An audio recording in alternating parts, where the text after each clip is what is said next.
G.Algo offers tools to automatically place a selection of rooms in one or several parts of the project. To automatically place a selection of rooms, use the function Place Rooms. Again, pretty self-explanatory. You can use two parameters to sort the rooms in order to find those you want to place. Once the rooms you want to place are displayed, select them. The total area of the selected rooms will appear below. This area is a sum of the demanded area parameters values. You can also choose to hide all the already placed rooms to avoid doubles. You can define a grid step to force the room's division to align with the grid step. Be aware that this function may affect the room area. Select the part of the building where you want to place the rooms. You will be asked if you want to adjust the areas of the selected rooms to the part. If you select No, the room will be placed with the exact demanded area parameter value. If you select Yes, all room will be scaled down or up to fit the available area. Then select a point where you want to start the placement and another one to indicate the direction of placement. All rooms will be placed by order of their number. Once you have placed all the rooms, you can copy, swap or transfer information between them. To do so, use the three buttons on the Transformation panel of the G.Architecture tab.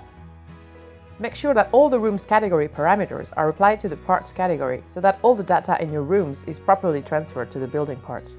You can also move a selection of parts with the function Place Selection. Go to the Architecture tab and click on Place Selection.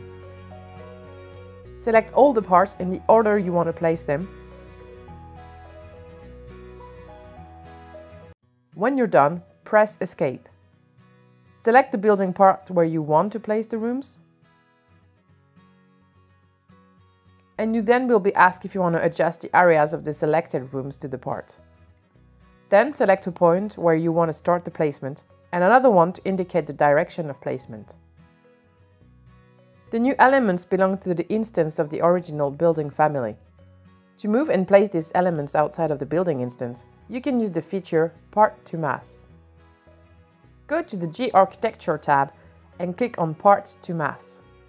Select the part you want to detach and click on Finish. You can choose to keep the original element or delete it. This option does not delete the part, it only excludes it. After you've detached a part from the building instance, it becomes an instance of a conceptual mass called room. Parts cannot be individually deleted. When you delete one part, you're deleting the division from the original part, so all the connected parts are erased and the original part is restored. If you only want to remove one part from the project, you must exclude it. It is then invisible and locked. If later on you wish to recover it, go to Modify Parts and click on Restore Parts.